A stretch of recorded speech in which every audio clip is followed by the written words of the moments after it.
Zeus a mis au point un plan démoniaque. Il a ordonné au dieu du soleil, Hélios, d'éteindre tous ses feux. Puis, il a exigé de son fils, le dieu Hermès, qu'il ralentisse la course de la lune. Du dieu sommeil, qu'il endorme toute l'humanité, de sorte que personne ne puisse voir ce qui va se passer. Tout est en place. Zeus a revêtu l'aspect d'un simple mortel, un nommé Amphitryon, et c'est sous cette apparence qu'il vient de s'introduire dans la chambre d'Alcmène. Alcmène n'est pas seulement une très belle femme, c'est aussi la petite-fille du grand Persée. Il est là, Amphitryon. En l'apercevant, Alcmène se jette à son cou. Pas un seul instant, elle n'imagine que l'homme qu'elle couvre de baisers n'est pas son époux, mais le roi des dieux. Elle écoute l'imposteur faire le récit de ses exploits, lui raconter comment il a tué les assassins de son frère. La vengeance à laquelle elle aspirait tant est assouvie. Alors, comme elle s'y était engagée au soir de ses fiançailles, la jeune femme s'offre à celui qu'elle a épousé. Elle s'offre durant toute la nuit. Une nuit à laquelle Zeus a conféré la longueur de 3 nuits.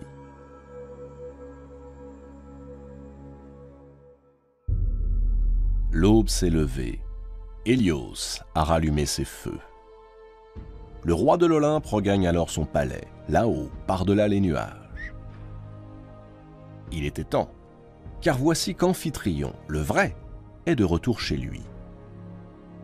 Auréolé de sa victoire, il est impatient de goûter à la récompense promise. Il entre dans la chambre de son épouse. Il la trouve somnolente, comme épuisée. C'est à peine si elle réagit lorsqu'il la rejoint dans son lit. Quand l'étreinte est consommée, Alcmène le repousse doucement. Elle lui demande, étonnée, d'où lui vient cette nouvelle énergie et s'il va, une fois encore, lui faire le récit de ses exploits guerriers. Amphitryon ne comprend pas. De quoi parle-t-elle? Un doute se glisse dans son esprit. Il veut en avoir le cœur net. Il se précipite chez le grand devin, Tirésias. Tirésias l'écoute. Un léger sourire éclaire son visage de vieil aveugle. Puis il déclare « Tu as été trompé, mon ami. » Amphitryon sent ses jambes se dérober. « Oui, » ajoute Tirésias, « et c'est Zeus le coupable. »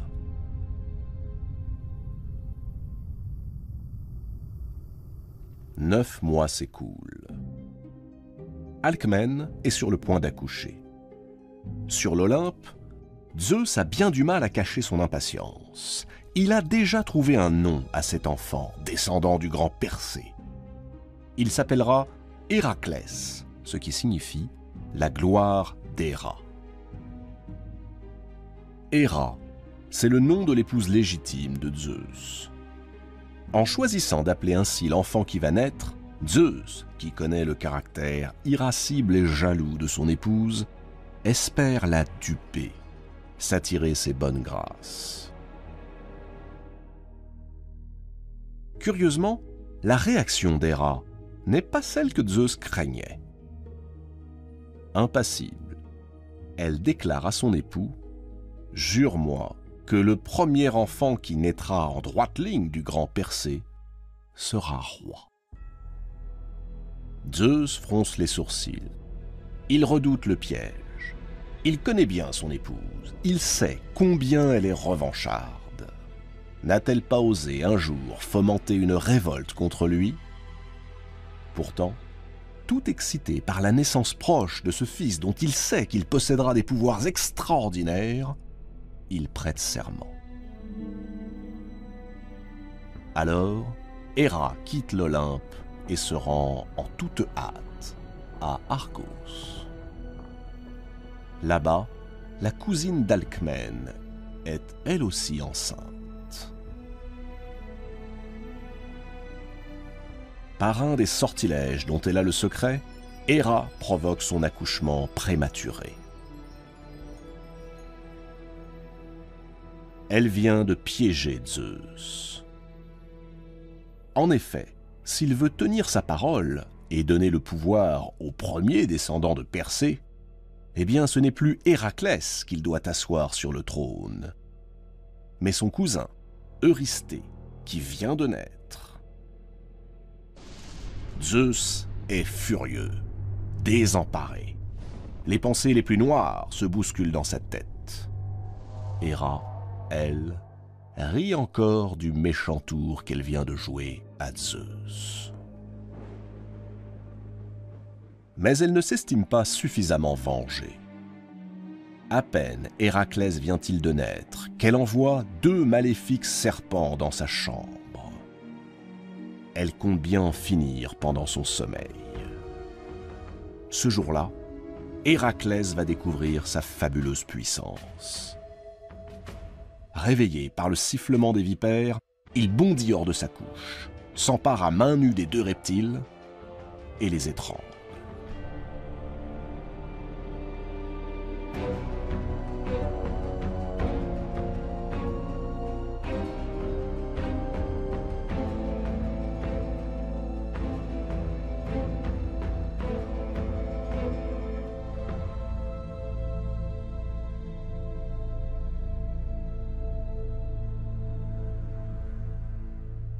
Cet exploit est le premier d'une très longue série.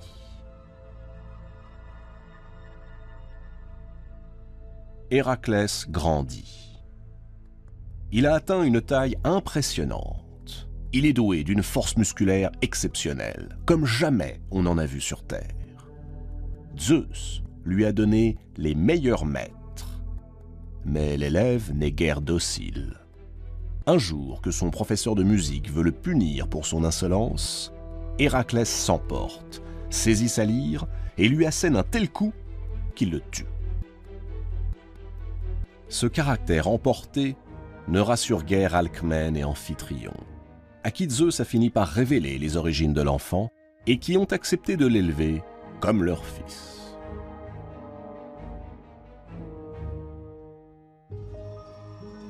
Redoutant qu'Héraclès ne se livre à d'autres violences, Amphitryon l'envoie à la campagne prendre soin de ses troupeaux. Dans le bois d'un vieil olivier, Héraclès se fabrique une massue. Elle sera son arme de prédilection. Apollon, dieu protecteur des bergers, mais aussi dieu guerrier, lui fait don d'un arc et d'un carquois. Le jour de ses 18 ans, Héraclès quitte la campagne et les troupeaux d'Amphitryon. Il part découvrir le monde.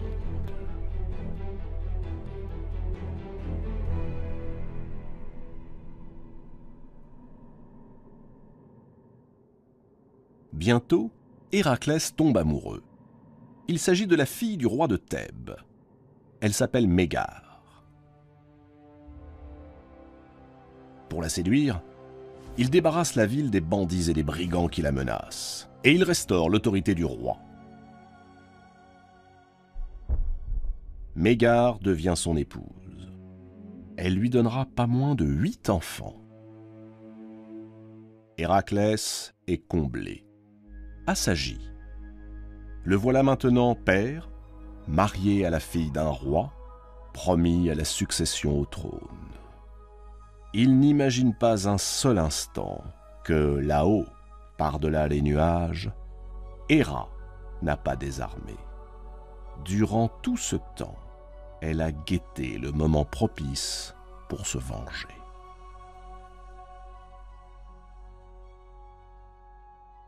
Elle voit Héraclès jouer tendrement avec ses fils. Et c'est sur ces innocentes créatures qu'elle va abattre ses foudres.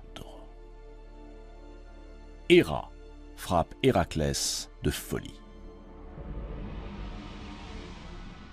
L'effet est terrifiant.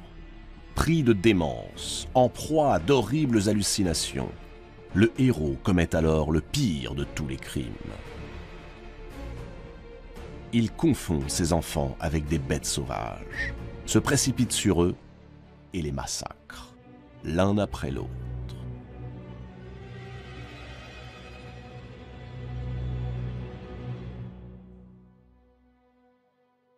Lorsqu'il reprend ses esprits, Héraclès comprend toute l'horreur de son acte. Il sombre dans un profond désespoir. Il doit expier cette faute. Il le faut. Alors, pâle fantôme parmi les mortels, il se rend en pénitent jusqu'à Delphes et interroge l'oracle. Ton crime est le plus affreux de tous les crimes. Tu n'es plus digne d'être appelé fils de Zeus, pas même d'être un homme. Un seul être peut te purifier. Celui qui, par le serment de Zeus, est devenu le maître incontesté de toute la Grèce, ton cousin Eurysthée, celui qui est né quelques heures avant toi. Obéis-lui en toutes choses, quels que soient ses ordres. Alors seulement, tu pourras espérer gagner ton pardon. Héraclès est brisé. La perspective d'entrer au service d'un homme aussi tyrannique qu'Eurysthée lui est odieuse. Mais il n'a pas le choix.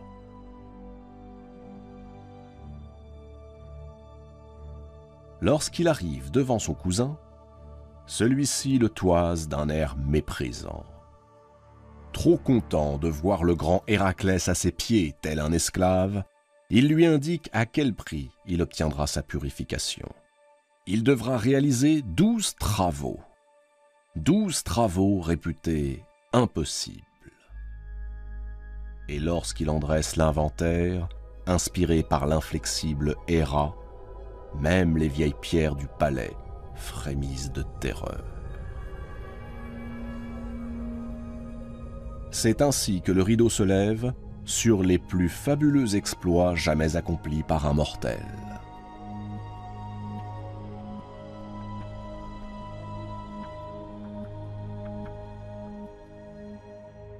Le premier des 12 travaux aurait pu être fatal à Héraclès.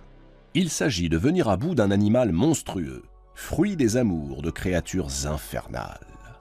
Un lion à la peau magique, semblable à une carapace, le lion de Némée. Quand Héraclès voit que même les flèches magiques que lui a données Apollon ne peuvent rien contre le fauve, il décide de le combattre à main nue.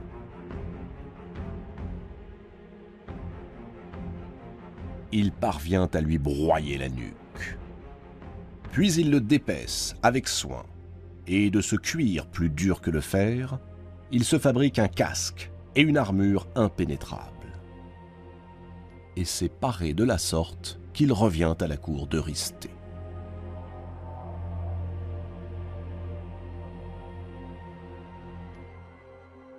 Eurysthée l'envoie alors combattre une autre créature démoniaque, l'hydre de Lerne. Un gigantesque serpent à 9 têtes. Héraclès l'attaque à l'épée. Mais chaque fois qu'il tranche une tête, 2 autres repoussent. Chaque coup porté à l'hydre la fertilise. Héraclès, assailli de toutes parts, se voit déjà perdu. C'est à ce moment-là que la déesse Athéna lui inspire la solution. À l'aide d'une torche enflammée, il brûle chaque tête de la bête, l'empêchant ainsi de renaître. Lorsqu'il n'en reste plus qu'une, Héraclès lève bien haut son épée et décapite la créature maudite avant d'y mettre le feu. Alors, dans le sang noir de l'hydre de Lerne, il trempe chacune de ses flèches, les imprégnant d'un poison qui sera désormais fatal à quiconque sera touché par elle. Les travaux d'Héraclès ne sont pas finis. Après avoir capturé un sanglier qui dévastait la région d'Érymanthè et pisté pendant plus d'1 an la biche aux cornes d'or du mont Cérynie, Héraclès est envoyé pour sa 5e épreuve jusqu'aux rives du lac Stymphale. Là, une incroyable nuée d'oiseaux hante les paludes. Leurs têtes, leurs ailes, leurs becs sont de bronze et ils se servent de leurs plumes comme de véritables flèches contre les humains qu'ils dévorent. Une fois encore, Athéna vient au secours de celui dont elle a fait son protégé.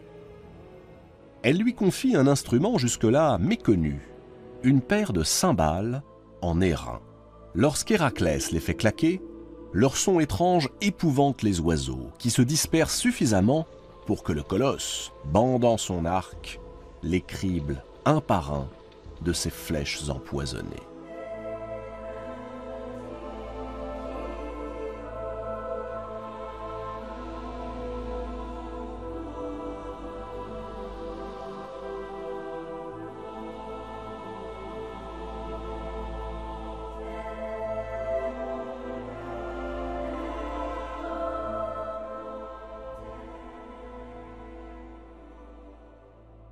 À peine Héraclès est-il de retour auprès d'Eurysthée que celui-ci le charge d'une nouvelle mission.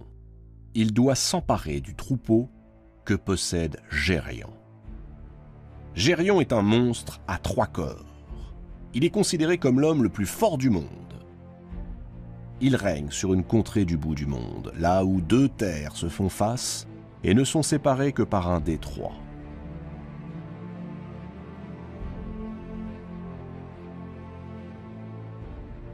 Après un combat terrible, Héraclès terrasse le géant et s'empare de son troupeau. Sur ce lieu, devenu légendaire, il prend soin d'édifier de part et d'autre du détroit 2 colonnes de pierre.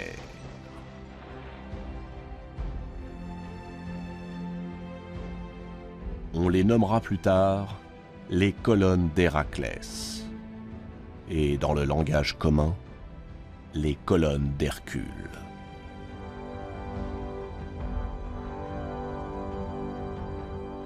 Mais le plus étonnant de ces travaux est sans doute le grand nettoyage des écuries d'Augias. Augias est un roi aussi riche que paresseux. Il possède un immense troupeau de taureaux blancs. Or, ces animaux sacrés vivent dans des écuries où règnent une saleté et une puanteur repoussante. Cela fait 30 ans que personne n'a nettoyé les lieux. Pour accroître la difficulté, Eurysthée impose à Héraclès d'accomplir cette tâche en une seule journée. Comment s'y prendre? Le héros perce une vaste brèche dans les murs.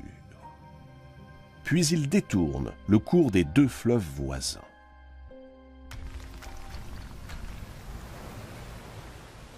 Et les eaux retentissantes s'engouffrent dans les écuries, charrient les immondices sur leur passage et les entraînent jusqu'à la mer.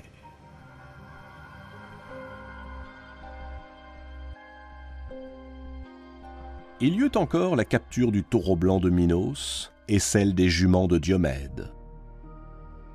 Une épopée qui le conduisit au pays des Amazones où il parvint à dérober la ceinture de leur reine. Et la longue quête qui le mena au fabuleux jardin des Hespérides, d'où il rapporta les pommes d'or que Gaïa, la déesse terre, avait offertes à Héra à l'occasion de son mariage avec Zeus.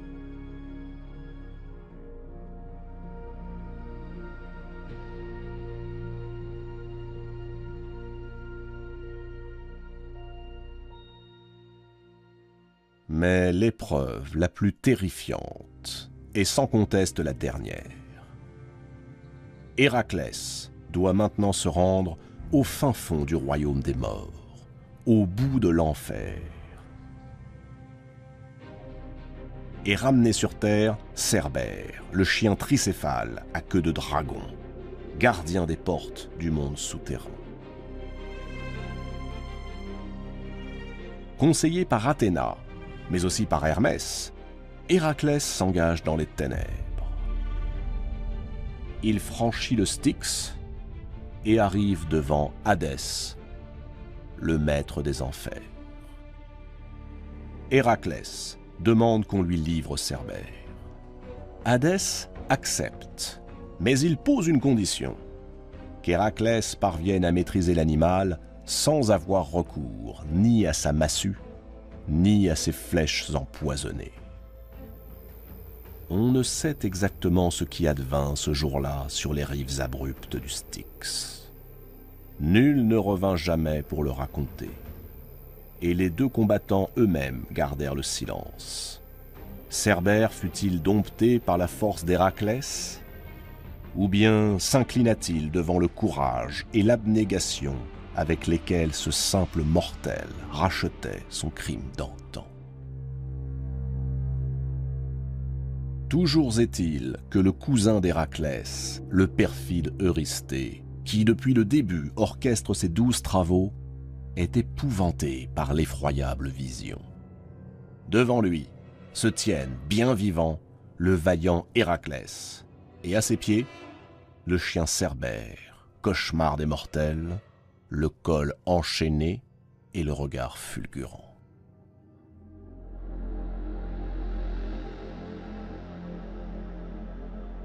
Ainsi, Héraclès a triomphé des 12 travaux.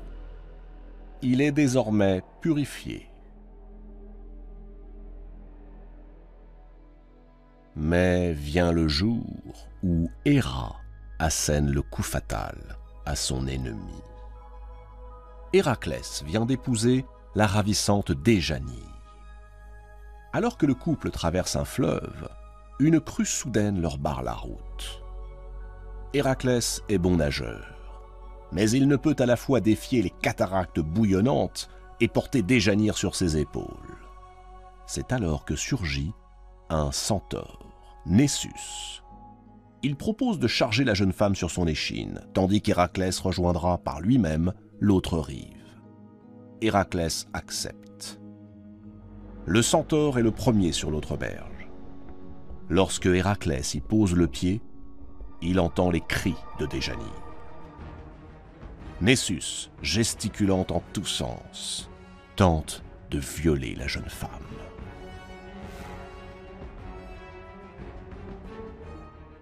Héraclès saisit son arc et décoche une de ses flèches empoisonnées. Elle file vers le centaure et le frappe de plein fouet.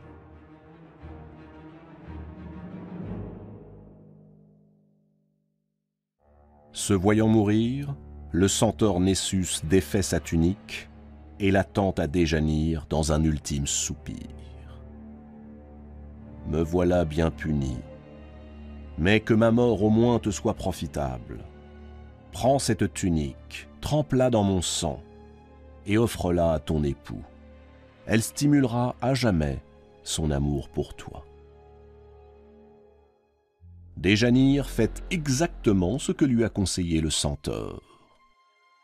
Puis, elle offre à Héraclès la tunique de Nessus. Héraclès ne sent d'abord qu'un léger picotement, puis une démangeaison insoutenable, enfin un feu brûlant qui le dévore de l'intérieur. Terrassé par la douleur, il tente d'arracher la tunique, mais c'est sa peau, collée au tissu, qui part en lambeaux. Il comprend alors dans quel piège Déjanire s'est laissé prendre. Zeus, depuis l'Olympe, ne peut intervenir. Telle est la loi du destin. Héra le lui rappelle. Alors, témoin impuissant, le roi de l'Olympe attend que la mort fasse son œuvre. Lorsque Héraclès rend son dernier souffle, il lance sa foudre. Une nuée apparaît aussitôt, qui, dans un déploiement de tonnerre et d'éclairs, soulève le héros jusqu'au ciel, jusqu'aux portes de l'Olympe. Le voici qui entre dans le royaume de son père. L'immortalité l'attend. Héraclès rejoint les dieux.